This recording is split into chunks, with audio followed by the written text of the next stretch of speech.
A single mother arrives at the millionaire's house, determined to change her reality. After a comment from his wife, the millionaire is left unsettled, but the mother stands firm in her resolve. If this story caught your attention, don't forget to subscribe to our channel and tell us which city you're watching from. Stay with us.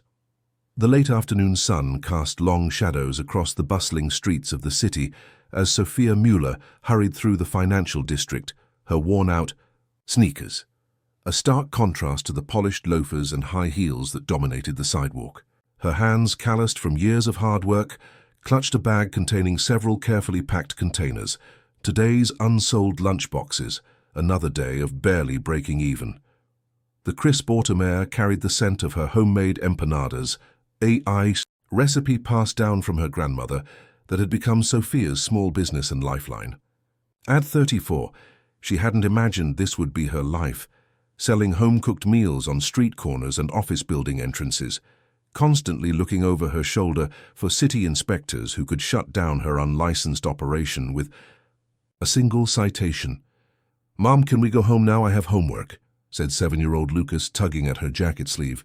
His intelligent brown eyes, so like his father's, looked up at her with a mixture of fatigue and concern no child his age should carry. "Just one more stop, mijo," Sophia replied, adjusting the colorful knit hat on his head.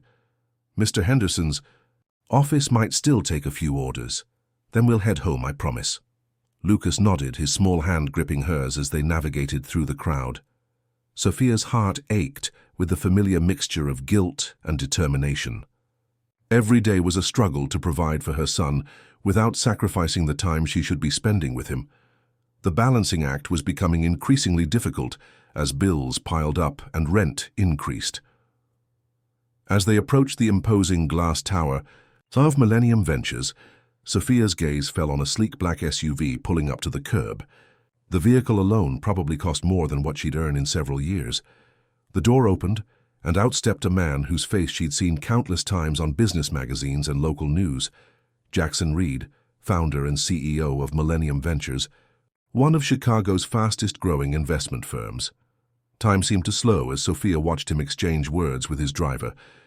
At 42, Reed carried himself with the easy confidence of someone who had conquered the world.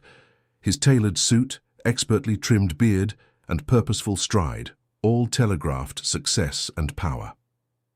In that moment, something snapped inside Sophia. She was tired of the daily struggle, tired of the uncertainty, tired of watching opportunities pass her by while she fought just to stay afloat. Before she could second-guess herself, she was moving. "Lucas, wait here for just a minute." "Stay where I can see you," she instructed, placing her bag of food containers beside her son on a nearby bench. "Mom, what are you?"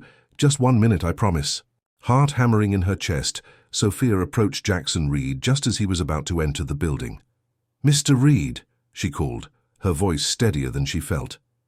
"Excuse me, Mr. Reed." He turned, blue eyes narrowing slightly in confusion as he assessed the woman approaching him. His security guard moved slightly forward, but Reed held up a hand to stop him. "Yes?" he asked, his tone polite but distant. Now that she stood before him, Sophia felt the full weight of her audacity. What was she thinking? That a billionaire investor would care about her problems, that he'd offer her a job on the spot? But it was too late to back down now. "My name is Sophia Müller," she began, squaring her shoulders. "I've been running my own small food business for 3 years now. I make and sell lunchboxes around the financial district. I know this sounds unusual, but I was wondering if I could have just 5 minutes of your time to discuss a business proposition." Reed's expression remained neutral, but she noticed the slight arch of his eyebrow. "I don't typically take impromptu business meetings on the sidewalk, Ms. Müller," he replied, glancing at his watch. "I understand that, sir," Sophia continued, emboldened by desperation. "But sometimes the best opportunities come from unexpected places. I'm not asking for a handout. I'm asking for a chance to show you what I can do." Something in her words seemed to resonate with him. He studied her face for a moment, then looked past her to where Lucas sat watching them intently. "Your son?" he asked. "Yes," she replied. "Everything I do is for him." Reed nodded slowly, as if coming to a decision. I have a meeting starting in 10 minutes that I can't reschedule, but he reached into his jacket pocket and produced a business card. Send an email to this address. Tell my assistant I've approved a 15-minute meeting for tomorrow morning at 9 a.m. Sophia stared at the card in disbelief, her fingers trembling slightly as she took it. Thank you, Mr. Reed. You won't regret giving me this chance. We'll... See? He replied with a hint of a smile. Don't be late. As he disappeared through the revolving doors, Sophia returned to Lucas, her mind racing with equal parts excitement and terror. What had she just done? And more importantly, what would she say to one of Chicago's most powerful businessmen tomorrow morning? Who was that man, Mum? Lucas asked as they began their journey home. Someone who might help us change our lives, she replied, clutching the business card like a talisman. That night, after Lucas was asleep, Sophia sat at their small kitchen table, preparing for the most important meeting of her life. Their apartment was modest, a one-bedroom unit in a working-class neighborhood on the city's west side. Lucas slept in the bedroom while Sophia used the pull-out couch. The kitchen doubled as her workplace, where she prepared all her food in the early morning hours before Lucas woke up. She crafted an email to Reed's assistant, then spent hours refining her pitch. By the time exhaustion forced her to sleep, Sophia had outlined a clear vision. She wanted to create a food service program for Millennium Ventures, providing healthy, homemade meals for their employees. It was ambitious, perhaps even naive, but it was also practical. She knew food, she knew business basics, and she had the drive to make it work. Morning came too quickly. After dropping Lucas at school with promises of a special dinner to celebrate her bravery, regardless of the outcome, Sophia changed into her nicest outfit. A simple black dress and blazer she kept for special occasions. It wasn't designer wear, but it was clean and professional. The Millennium Ventures lobby was intimidating, all marble and glass with a security desk that seemed specifically designed to keep people like her out. But the business card worked its magic, and soon she was being escorted to an elevator that required a special key card to access the upper floors. Mr. Reed will see you in conference room B, the receptionist informed her once they reached the 45th floor. Follow me, please. Sophia took a deep breath, squared her shoulders, and followed. The hallways were lined with photos of Reed at various business functions, shaking hands with people whose faces she recognized from television. Awards and accolades decorated the walls, telling the story of a man who had built an empire from scratch. When the receptionist opened the door to the conference room, Sophia was surprised to find not only Jackson Reed, but also a woman seated beside him. She was elegantly dressed in a cream-colored suit, her blonde hair pulled back in a sleek ponytail.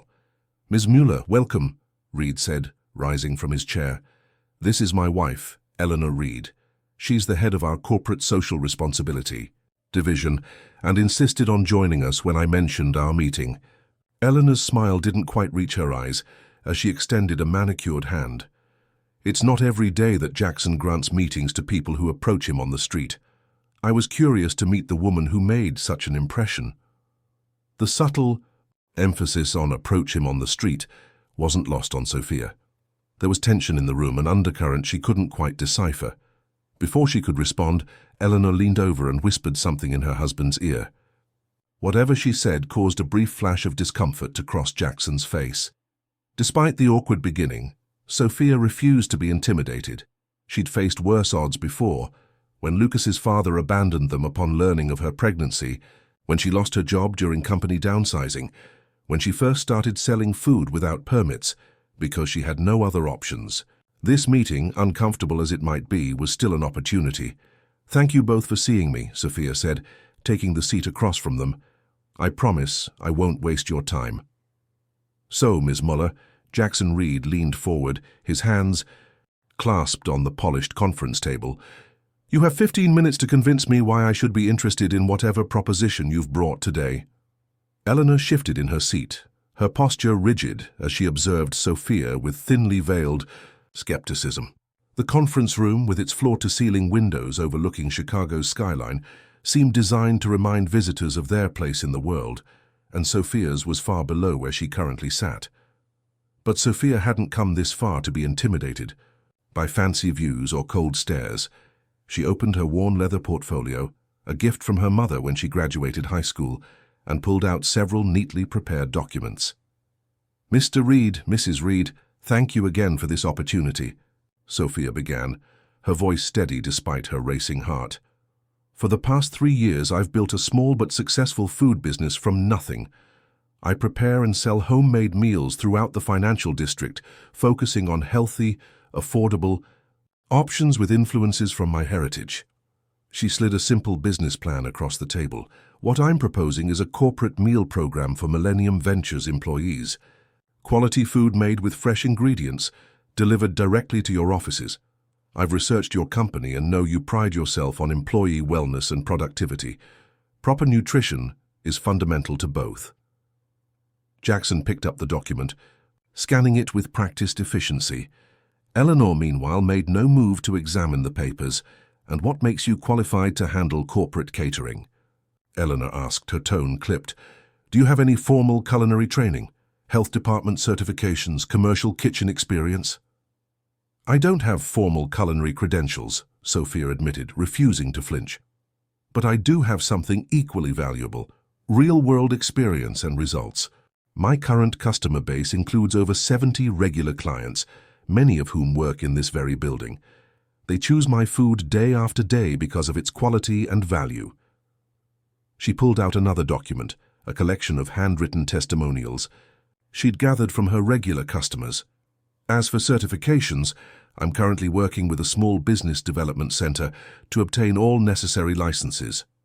What I lack in formal training, I make up for in dedication and adaptability." Jackson looked up from the business plan, his expression thoughtful. "Your margins are impressive for a micro-operation. How do you manage your costs so effectively?" The few questions surprised Sophia.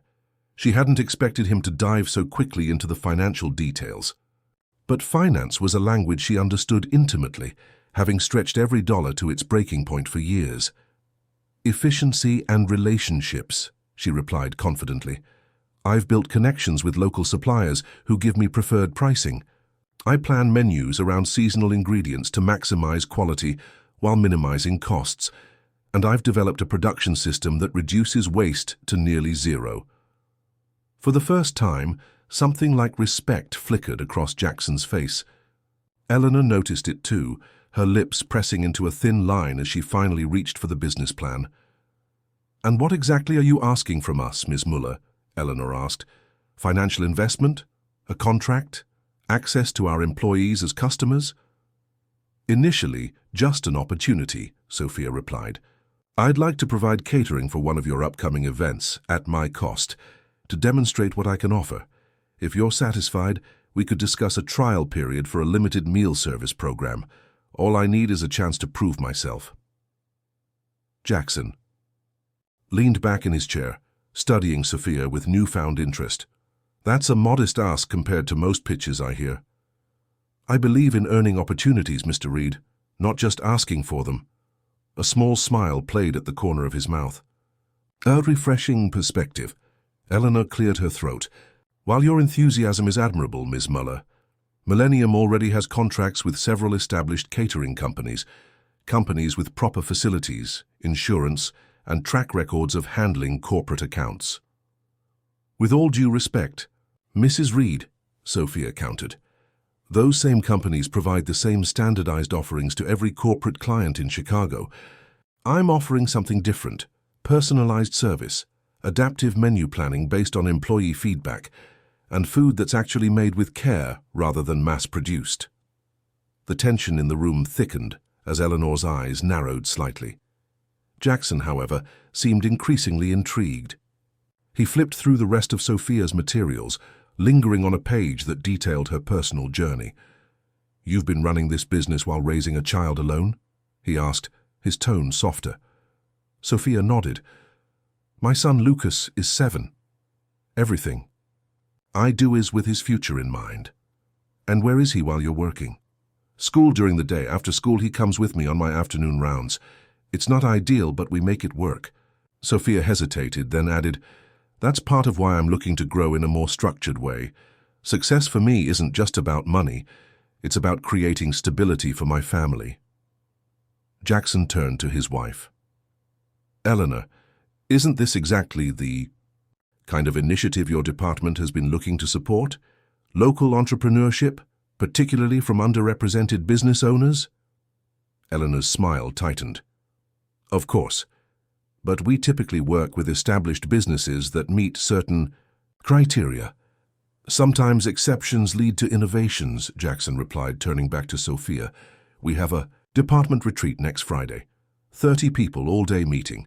Can you handle lunch service for that? Sophia's heart leaped. Absolutely, Mr. Reed. Jackson, please, he said. And I'm not doing you a favor. This is a test. Impress us. And we'll talk next steps. Disappoint us, and that's the end of it. Fair? More than fair, Sophia agreed, trying to contain her excitement. Eleanor stood abruptly. I should get to my next meeting. Ms. Muller, our administrative team, will be in touch with details for Friday. Her voice was professional, but her eyes conveyed a clear message. This wasn't over. After Eleanor left, Jackson walked Sophia toward the elevator. My wife is protective of our company's reputation, he explained. We've worked hard to build Millennium from nothing. I understand, Sophia replied. Building something from scratch requires protecting it. Jackson studied her for a moment. You said in your materials that you came to Chicago 5 years ago. Where from? I was born in Arizona, but I moved around a lot after college. Chicago was supposed to be temporary. I had a good job offer. Then life happened, plans changed. Life has a way of doing that, Jackson agreed, pressing the elevator button.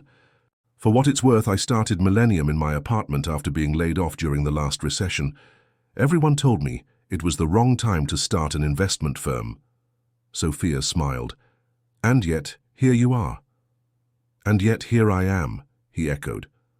Prove Eleanor wrong next Friday, Miss Muller. I have a feeling you're capable of it. As the elevator doors closed between them, Sophia finally allowed herself to exhale. The meeting had gone better than she'd dared hope, despite Eleanor's obvious disapproval. Now she had exactly 1 week to prepare the most important meal service of her life. The next 7 days passed in a blur of preparation. Sophia invested nearly all her savings in new equipment and premium ingredients. She closed her regular street business to focus entirely on developing the perfect menu for Millennium's retreat, explaining to her loyal customers that she might be moving to a new business model soon. Lucas watched his mother with wide eyes as their apartment transformed into an impromptu test kitchen. Are we going to be rich, Mom? He asked one night as he helped her taste test different versions of her signature empanadas. No, mijo, Sophia laughed, ruffling his hair, but we might be a little more comfortable. And more importantly, I might be able to pick you up from school every day instead of having you wait for me. I don't mind waiting, Lucas said earnestly. I like watching you work. You're the best cook in Chicago. Sophia's heart swelled. Well, let's hope the people at Millennium think so too. The morning of the retreat, Sophia rose at 4 a.m. to begin cooking. She'd rented a commercial kitchen space for the day, stretching her budget, dangerously thin, to ensure everything was prepared according to regulations. By 11 a.m., she arrived at Millennium's offices with a carefully organized catering setup, her hands shaking slightly as she arranged everything in the designated conference room. The lunch service was scheduled for noon. At 11:55, the door opened, and Eleanor Reed entered, clipboard in hand. Ms. Muller, she said, surveying the spread with critical eyes, everything appears to be in order. Mrs. Reed, Sophia acknowledged with a polite nod. I hope you'll find the food exceeds your expectations. Eleanor approached the table, examining the presentation without touching anything. You should know, she said quietly, that Jackson has a habit of finding diamond in the rough projects. Usually they remain rough despite his polishing. Before Sophia could respond, the door opened again as Jackson entered with about 24 employees. The conversation with Eleanor would have to wait. For the next hour, Sophia served her carefully crafted menu to Millennium's executive team. She'd created a selection that showcased her range, from sophisticated finger foods to hearty main courses, with options to accommodate various dietary preferences. As she worked, she observed the reactions, noting with growing confidence the appreciative murmurs and second helpings. Jackson circulated through the room, occasionally catching Sophia's eye with approving nods. Even more telling were the business cards several executives discreetly slipped her way, with whispered questions about private catering. Eleanor remained distant, speaking little and observing much. Yet even she eventually returned for a second helping of Sophia's tres leches cake bites, though she did so when she thought no one was watching. As the executives filtered back to their meeting, Jackson approached the catering table, where Sophia was beginning to clean up. "Well done," he said simply. "Very well done indeed." Relief washed over her. "Thank you for the opportunity. I'd like you to come to my office after you've finished here," he said. "I think we have more to discuss." An hour later, having packed everything with meticulous care, Sophia found herself once again riding the elevator to the executive floor. This time, however, her steps were lighter, confidence replacing the nervous energy that had driven her before. Jackson was alone in his office, standing by the window when she entered. The space was surprisingly understated for someone of his wealth and position, elegant but functional, with family photos alongside business awards. "Please, sit," he said, gesturing to a chair across from his desk. As Sophia took her seat, she noticed a folder on the desk between them, her name written across the tab. "I've been doing some research on you, Miss Muller," Jackson said, sitting down and opening the folder. "Hope you don't mind." "What kind of research?" Sophia asked, suddenly wary. "The kind that tells me you graduated top of your class from Arizona State with a degree in business administration before working in restaurant management for several years." He looked up at her. "The kind that suggests you're dramatically underemployed selling lunchboxes on street corners." Sophia's throat tightened. "Life doesn't always follow the path we plan, Mr. Reed." "Jackson," he corrected gently. "And no, it certainly doesn't." He closed the folder and leaned forward. "I have a proposition for you, Sophia, one that I think could benefit us both significantly." "A proposition?" Sophia repeated, her voice cautious but curious. Jackson leaned back in his chair, his expression open yet calculating, the look of a man accustomed to making decisions that altered destinies. "Millennium is launching a new corporate campus in River North next quarter. State-of-the-art facilities, including a full-service cafeteria and catering operation for our employees and clients." He tapped his fingers thoughtfully on the desk. "We've been interviewing established food service companies to run it, but none of them have impressed me. They offer efficiency, but lack soul, exactly what you pointed out in our first meeting." Sophia felt her pulse quicken, but kept her expression measured. "And you think I could provide that soul?" "I think you could revolutionize how corporate food service operates," Jackson replied with unexpected enthusiasm. "Not just preparing meals, but creating an experience that reflects our company culture. Quality, innovation, personal attention, values we both seem to share." The opportunity was beyond anything Sophia had dared imagine when she'd approached him on the street that fateful afternoon. Yet something in his wording gave her pause. "You're not offering me a catering contract, are you?" she asked, reading between the lines. Jackson smiled, clearly pleased by her perception. "No, I'm not. I'm offering you a position as Director of Culinary Services for Millennium Ventures, with the authority to build your own team and program from the ground up." Sophia's mind raced. A corporate position, benefits, stability, all the things she'd been fighting for since Lucas was born, yet she'd also be giving up her independence, the business she'd built with her own hands. "I'd have creative control?" she asked. "Complete creative control over menus, sourcing, staffing, within budget parameters, of course. We'd provide the facilities, financial backing, and institutional support. You'd provide the vision and execution. And the salary?" Jackson named a figure that made Sophia grateful she was sitting down. It was more than 5 times what she currently earned in her best months. "That's generous," she managed, understatement of the century. "It's market rate for an executive position with significant operational responsibilities," Jackson replied matter-of-factly, "plus performance bonuses and standard executive benefits including Health insurance, retirement plan, and educational assistance. The mention of educational assistance caught Sophia's attention. Educational assistance? For both employees and their dependents, Jackson confirmed, including private school options for children. Lucas. Everything came back to Lucas.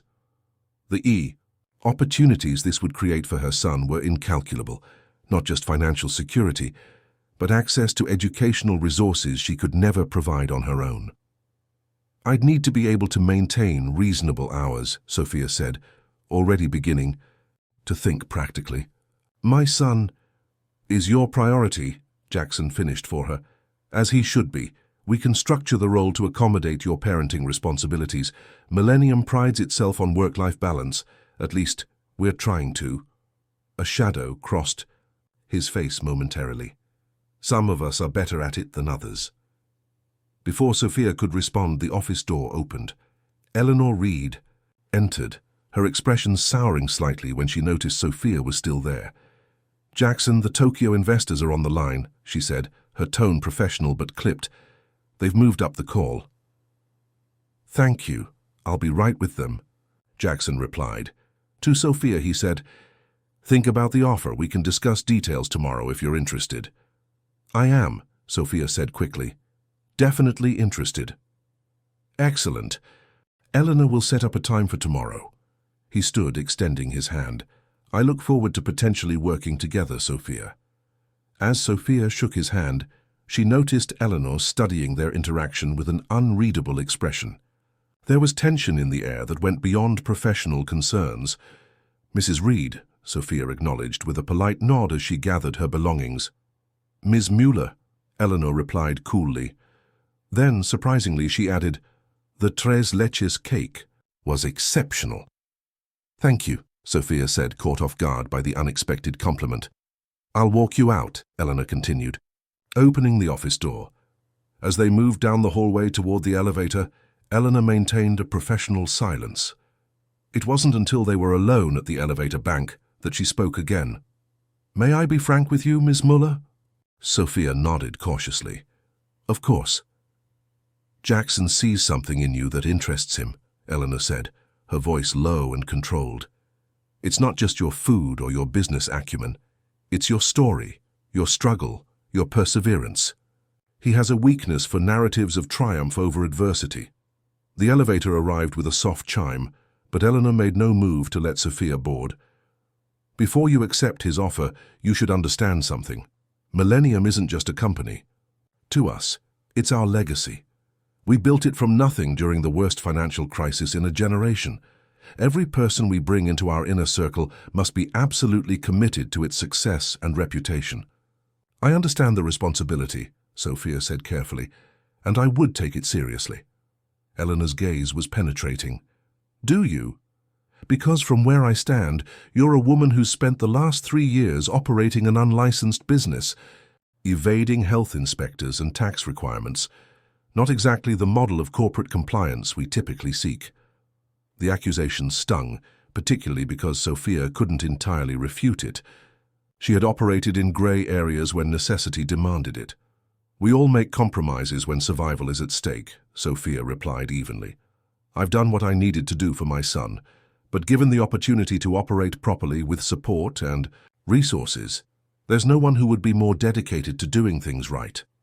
Something shifted in Eleanor's expression, not exactly softening, but a flicker of recognition, perhaps even respect. Be careful with Jackson, she said after a moment. He makes grand gestures when he's inspired, but his attention inevitably moves on to the next interesting project. I've seen it happen countless times. Before Sophia could respond, Eleanor pressed the elevator button, effectively ending the conversation. My assistant will call you about tomorrow's meeting. The ride down to the lobby gave Sophia time to process the exchange. Eleanor's warning hadn't seemed like simple jealousy or territorialism. There was something more complex at play, something personal that Sophia couldn't quite decipher. By the time she exited the building into the bright afternoon sunlight, Sophia's mind was swirling with possibilities and concerns. The offer from Jackson was life-changing, but Eleanor's caution lingered like a shadow. Was she walking into an opportunity or a carefully disguised trap? With 2 hours before she needed to pick up Lucas from school, Sophia found herself wandering toward Millennium Park.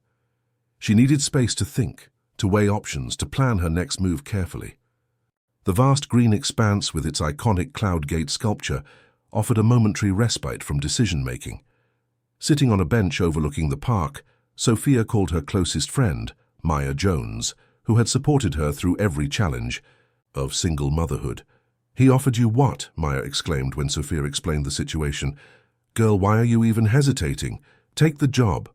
"It's complicated," Sophia sighed. "His wife seems concerned about his interest in my situation, and I'd be giving up my independence." "Independence is overrated when you're independently struggling," Maya replied bluntly. "And as for the wife, of course she's concerned. You're young, smart and gorgeous, but that's her problem, not yours." "It's not like that," Sophia protested. "Jackson's interest seems purely professional." Maya hummed skeptically. "Just be careful, Soph. Rich men are used to getting what they want. But that doesn't mean you shouldn't take this opportunity. Just go in with your eyes open." After ending the call, Sophia remained on the bench, watching clouds drift across the Chicago skyline. Maya's warning echoed Eleanor's in some ways, yet the opportunity before her was too significant to dismiss based on vague concerns. By the time she picked up Lucas from school, Sophia had made her decision. She would accept Jackson's offer, but on her own terms, with clear boundaries and expectations from the start. This was a professional opportunity, nothing more, and she would ensure it remained that way. "How was school, Mijo?" she asked as Lucas bounded down the steps toward her. "We're learning about space," he exclaimed, eyes bright with excitement. "Did you know that on Venus a day is longer than a year? That means your birthday would come before tomorrow." Sophia laughed, ruffling his hair. "That's amazing. Maybe we should celebrate all your birthdays on Venus time." "Did you hear from the fancy building man?" Lucas asked as they began their walk home. "Mr. Reed?" "Yes, I did." Sophia took a deep breath. "Actually, he offered me a job, a really good job." Lucas looked up at her, suddenly serious. "Does that mean no more food cart?" "It might," Sophia admitted. "Would that make you sad?" Lucas considered this with the gravity only a 7-year-old could muster. "A little. I like helping you, but Jaden's mom has a job in a big building and she picks him up every day in a car. Do we get a car?" Sophia smiled. "Maybe not right away, but eventually.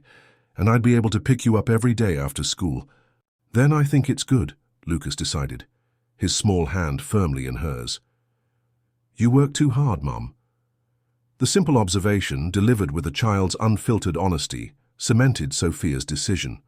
Lucas deserved stability, and she deserved a chance at building something lasting without constant struggle.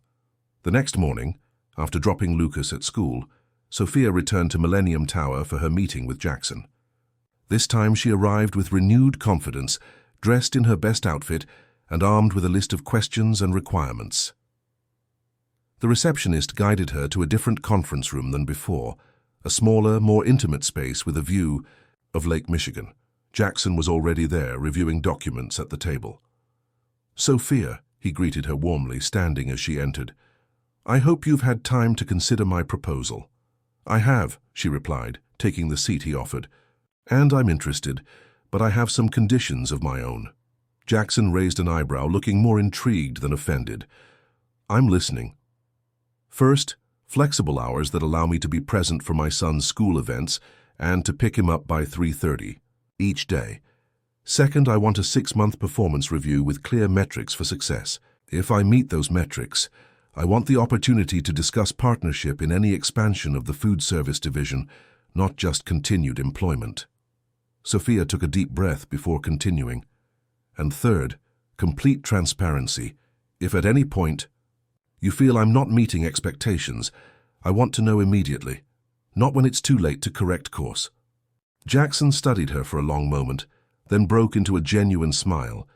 "You continue to surprise me, Sophia Muller. Most people would have simply accepted the offer as presented." "I'm not most people." "Clearly not." Jackson leaned forward. Your conditions are reasonable and align with how I prefer to operate anyway. I accept them all. Relief washed over her. Then I accept your offer. Excellent. Jackson extended his hand, which Sophia shook firmly. Welcome to Millennium Ventures. I believe this is the beginning of something remarkable for both of us. Just as they completed their handshake, the conference room door opened. Eleanor entered, her expression tightening almost imperceptibly when she saw their clasped hands. I see congratulations are in order, she said, her tone carefully neutral as she closed the door behind her. Sophia has accepted the position, Jackson confirmed. We were just finalizing details. Eleanor nodded, taking a seat at the table. Then we should discuss integration and onboarding. The new campus project is on an aggressive timeline. For the next hour, the three of them reviewed plans for the new corporate campus and the role Sophia would play in developing its culinary program. Despite her initial reservations, Eleanor was thorough and professional, offering insights that revealed her deep knowledge of the company's operations. By the meeting's end, Sophia felt cautiously optimistic. The opportunity before her was exactly what she'd been working toward for years, a chance to apply her skills and creativity in a stable, supportive environment. Whatever personal dynamics existed between Jackson and Eleanor seemed secondary to the professional relationship they were establishing. As the meeting concluded and Jackson excused himself for another appointment, Eleanor lingered behind. Once they were alone, she turned to Sophia with an expression that had softened somewhat from their previous encounter. For what it's worth, Eleanor said, quietly, I hope you prove me wrong about my concerns. Millennium could use someone with your perspective and determination. I intend to, Sophia replied with quiet confidence. As she left Millennium Tower that morning, Sophia felt a weight lifting from her shoulders. The years of uncertainty, of constant hustle and worry were behind her. A new chapter was beginning, one with challenges of its own, certainly, but also with possibilities she'd once only dreamed about. What she couldn't know was how dramatically this decision would change not just her life and Lucas's, but the lives of both Jackson and Eleanor Reed as well. The complex web of relationships, ambitions, and unspoken emotions that was already forming would transform all of them in ways none could anticipate. 3 months into her new role at Millennium Ventures, Sophia stood in the gleaming industrial kitchen of the newly completed River North campus, surveying her domain with a mixture of pride and disbelief. Stainless steel appliances stretched from wall to wall, a testament to Jackson's commitment to creating a world-class culinary program. The space was currently empty, but in 2 weeks it would be filled with the staff she had personally hired. A diverse team of talented chefs and service professionals, many from backgrounds similar to her own. Impressive, isn't it? Jackson's voice came from behind her. Sophia turned, smiling. It still doesn't feel real sometimes. Get used to it, he replied, joining her by the center island. You've earned this.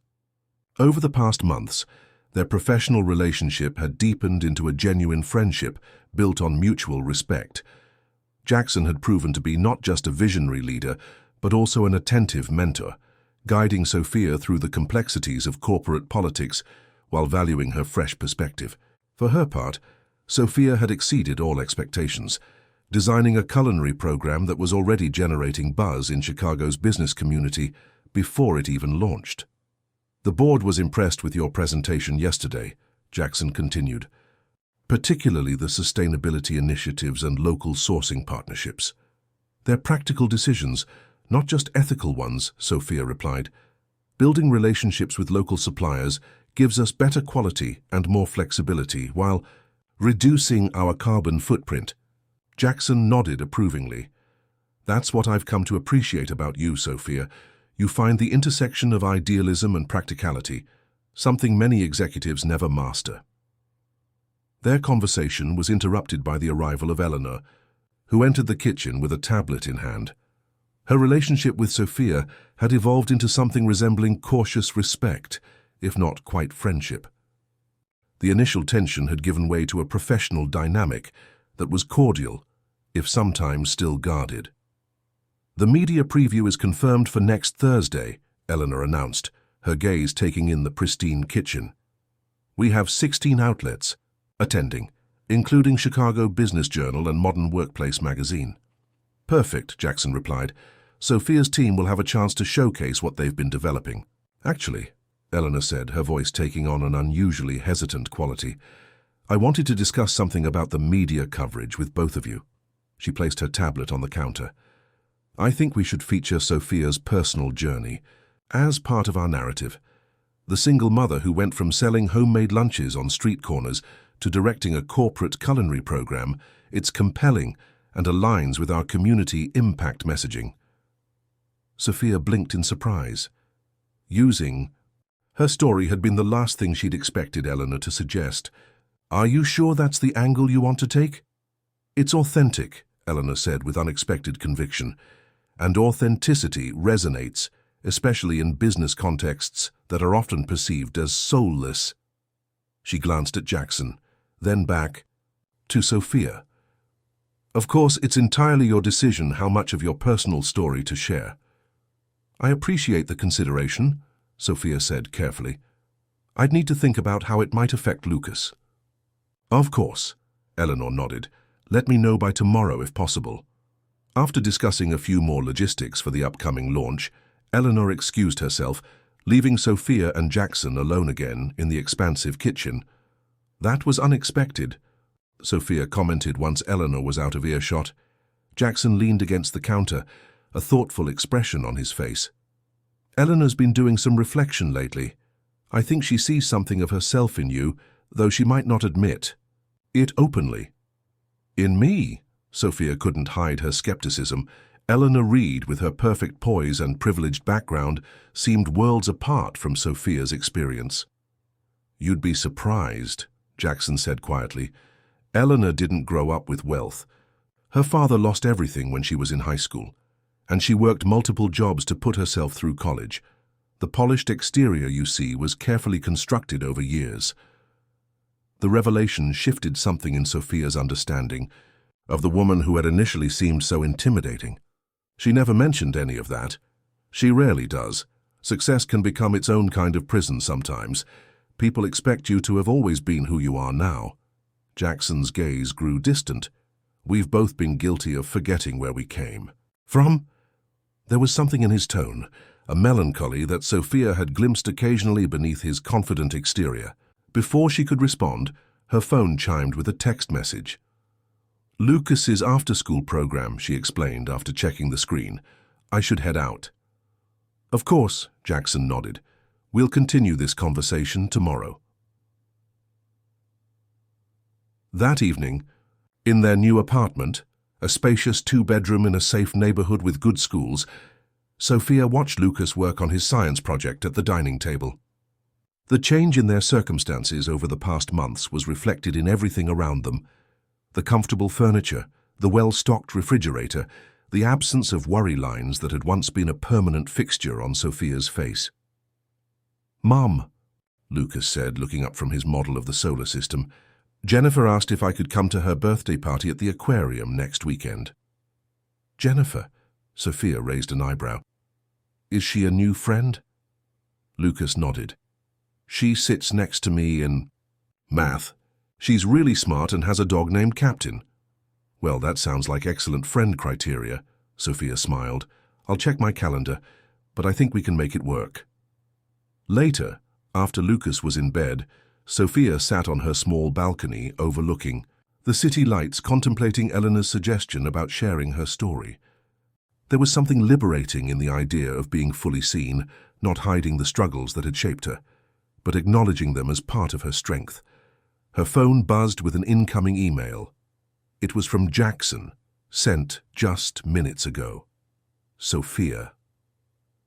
After our conversation today, I realize there's more I should share with you about the vision I have for your role at Millennium, not just for the culinary program, but for the company's future direction. Would you be available for dinner tomorrow evening to discuss? The new rooftop restaurant at the Preston would be appropriate. I hear their chef is doing interesting things with local ingredients." Jackson. Sophia read the message twice, an uneasy feeling settling in her stomach. The invitation seemed to blur the line between professional and personal in a way that made her uncomfortable. Jackson had always maintained appropriate boundaries in their interactions, but this felt different. After careful consideration, she composed her reply. Jackson, I'd be happy to discuss your vision for the culinary program and my role. However, I prefer to keep our meetings in a business context. Could we schedule lunch instead, perhaps in the conference room with the project team? That would allow us to reference materials and involve key stakeholders as needed. Best, Sophia. Her finger hovered over the send button for a moment before she pressed it decisively. Setting clear boundaries was essential, regardless of the consequences. She had worked too hard to build this new life to risk complications now. The next morning, Sophia arrived at Millennium's main offices earlier than usual, hoping to catch Jackson before the day's meetings began. She needed to ensure that her response hadn't created tension that would affect their working relationship. To her surprise, it was Eleanor she encountered first, emerging from the executive elevator as Sophia approached. "Good morning," Eleanor greeted her, then paused, studying Sophia's expression. "Is everything all right?" "Yes, just wanted to get an early start," Sophia replied. Then, making a split-second decision, she added, "Actually, I was hoping to speak with Jackson about an email he sent last night." Something flickered across Eleanor's face, concern, perhaps, or resignation. "He suggested dinner, didn't he?" The question caught Sophia off guard. "How did you know?" Eleanor sighed, gesturing toward a nearby seating area away from the reception desk. Once they were seated, she spoke in a low voice. "Because this is a pattern, Sophia, one I've watched repeat itself several times over the years." "I don't understand," Sophia said carefully. "Jackson has a tendency to develop inappropriate attachments to women he mentors," Eleanor explained, her voice clinically detached despite the personal nature of her words. "It usually begins with private dinners to discuss vision or strategy, then late-night calls about urgent business matters, eventually more." Sophia felt as though the floor had dropped from beneath her. "I had no idea. He's never been anything but professional with me." "Until now," Eleanor pointed out. "How did you respond to his invitation?" "I suggested a lunch meeting with the team instead." Eleanor nodded approvingly. "Good. That might be enough to reset the boundaries." She hesitated, then continued with visible difficulty. "Jackson isn't a bad man. He's brilliant, visionary, generous to a fault. But he struggles with emotional regulation, I suppose psychologists would call it. He becomes infatuated with potential, with transformation stories. It's part of what made him such a successful investor. He sees possibilities others miss. And in people too," Sophia concluded, beginning to understand. "Especially in people," Eleanor confirmed. "Our marriage has weathered several of these episodes. Each time he recommits, we rebuild. But it takes a toll." The candor of Eleanor's confession left Sophia momentarily speechless. The woman sitting before her was not the cold, judgmental executive she'd first encountered, but someone who had endured her own form of struggle, one perhaps more painful for being hidden behind closed doors and maintained appearances. "I appreciate your honesty," Sophia finally said, "and I want you to know that I have no interest in being anything but a colleague to Jackson. My focus is on building this program and creating stability for my son." "I believe you," Eleanor replied, surprising Sophia with a small, genuine smile. "That's why I'm telling you this. Most of Jackson's interests have been opportunists. You're different. You have real talent and vision. I'd hate to see that compromised by Jackson's patterns." Before their conversation could continue, both women noticed Jackson himself exiting the elevator. He spotted them immediately, his expression curious as he approached. "Early morning conspiracy?" he joked, looking between them. "Just discussing the media strategy for next week's launch," Eleanor smoothly replied, standing. "I should get to my meeting." "We'll continue this later, Sophia." As Eleanor departed, Jackson turned to Sophia. "I got your email. Lunch with the team works fine. I've asked Sandra to set it up for noon. Great, Sophia nodded, relieved at his easy acceptance. Though I admit I'm curious why you preferred a group setting, he added, studying her face. Sophia met his gaze directly. Because I value our professional relationship, Jackson, and I want to ensure it stays that way. Understanding dawned in his eyes, followed by what appeared to be genuine remorse. I see. I apologize if my invitation seemed inappropriate. That wasn't my intention. I know, Sophia said gently, but intentions and perceptions don't always align. I think it's better to be clear from the outset. Jackson was quiet for a moment, then nodded. You're right, of course. Clarity is important. He checked his watch. I should prepare for the investor call. I'll see you at lunch. As he walked away, Sophia felt a mixture of relief and sadness. Relief that the potential complication had been addressed before it developed, but sadness for the glimpse she'd gotten into the complex dynamic between Jackson and Eleanor, two brilliant people trapped in patterns they seemed unable to fully escape. The following weeks passed in a whirlwind of activity as the new campus prepared for its grand opening. The conversation with Eleanor had created an unexpected alliance between the two women. While not quite friendship, it was a relationship built on mutual respect and shared goals. Eleanor's expertise in corporate communications proved invaluable as they crafted the narrative for the culinary program's launch, while Sophia's practical approach helped ground Eleanor's more ambitious ideas in reality. Jackson, to his credit, maintained strictly professional interactions with Sophia afterward. If anything, he seemed to have gained additional respect for her clear boundaries and continued to champion her program throughout the company. The day of the grand opening arrived with perfect early summer weather.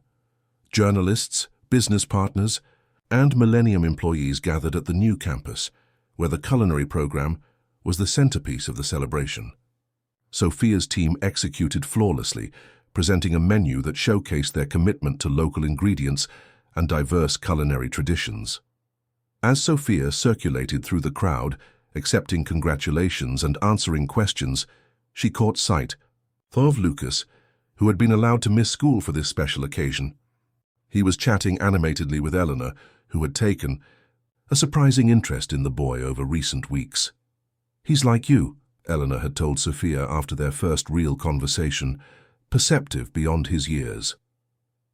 Now, watching them together, Lucas gesturing excitedly about something, while Eleanor listened with genuine interest, Sophia felt a profound sense of gratitude, not just for the material improvements in their lives, but for the community they were building. Later, as the event wound down, Jackson took the small stage that had been set up in the campus courtyard. The crowd quieted as he adjusted the microphone. Today marks not just the opening of a new facility, but the evolution of Millennium's philosophy, he began. When I founded this company, I believed success was measured in returns and growth. Over time, I've come to understand that true success lies in transformation, in creating opportunities that allow people to transform their lives and, in turn, transform the organizations they touch. His gaze found Sophia in the crowd. No one embodies this principle better than Sophia Muller, the visionary behind the culinary program you've experienced today. 3 months ago, Sophia was running a one-woman food business on Chicago's streets. Today, she leads a team of 20 culinary professionals and has reimagined what corporate food service can be. Murmurs of appreciation rippled through the audience. Jackson continued, "But what's truly remarkable is how Sophia has transformed Millennium itself. Her perspective, her values, her unwavering commitment to authenticity, these have challenged us to be better, to live our stated values more fully." He gestured for Sophia to join him on stage. Reluctantly, she made her way forward, uncomfortable with being the center of attention, but recognizing the importance of the moment. "Which is why," Jackson said as she reached the stage, "the board and I have decided to create a new position at Millennium, Chief Impact Officer. This role will oversee not just our culinary program, but all aspects of employee well-being, community engagement, and sustainable business practices." and I can think of no one better suited to inaugurate this position than Sophia Muller. 3-day. Announcement caught Sophia completely by surprise. She hadn't been consulted about any such role, and the public nature of the offer left her momentarily speechless. The crowd's enthusiastic applause filled the silence as she tried to collect her thoughts. Jackson handed her the microphone with an expectant smile. "Thank you, Jackson," she began carefully. "This offer is unexpected." Her gaze found Lucas in the crowd, then shifted to Eleanor, whose expression was unreadable. The past months had taught Sophia valuable lessons about corporate politics, about the complex intersection of personal and professional relationships, and about her own worth. "I'm honored by your confidence in me," she continued.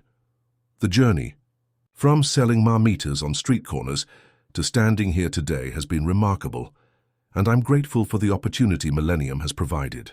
She paused, making a decision in that moment that surprised even herself. "However, I believe the true value I bring to Millennium is my specific expertise in food systems and community building through shared culinary experiences. Diluting that focus might not serve either me or the company optimally." A hint of confusion crossed Jackson's face as she continued. "Instead, I'd like to propose an alternative.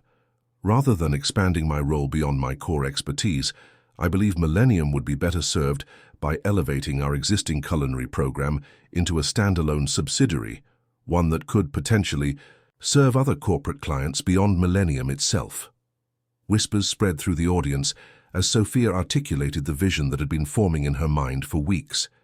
"This would allow us to expand our impact, create additional employment, opportunities in underserved communities, and potentially develop a new revenue stream for Millennium. I would be honored to lead such a venture, as a partner, not just an employee." The boldness of her counterproposal hung in the air for a moment.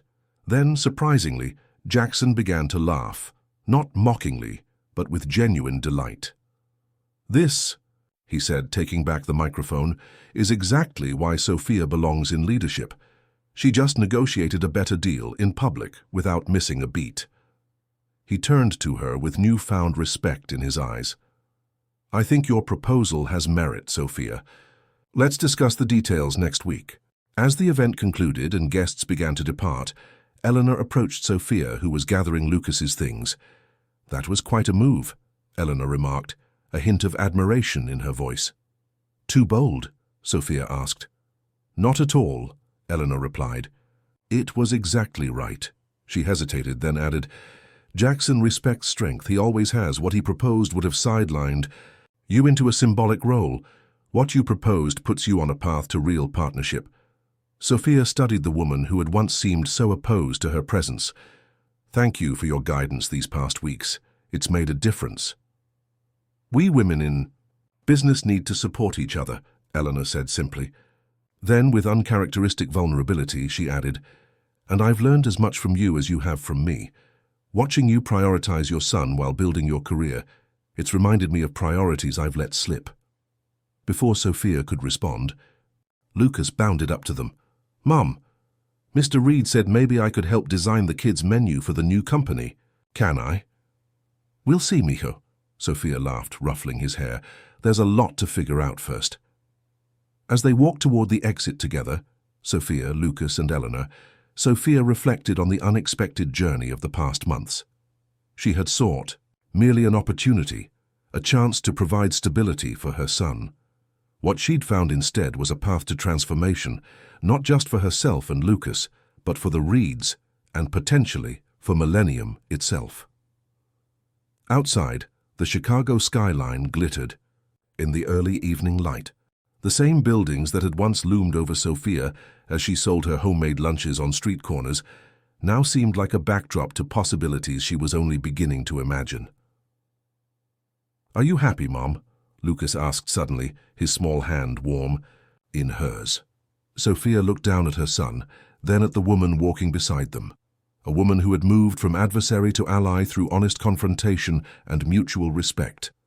Ahead of them she could see Jackson speaking with investors, occasionally glancing their way with a mixture of curiosity and newfound understanding. "Yes, mijo," she replied, squeezing his hand. "I'm very happy, but the best is still to come."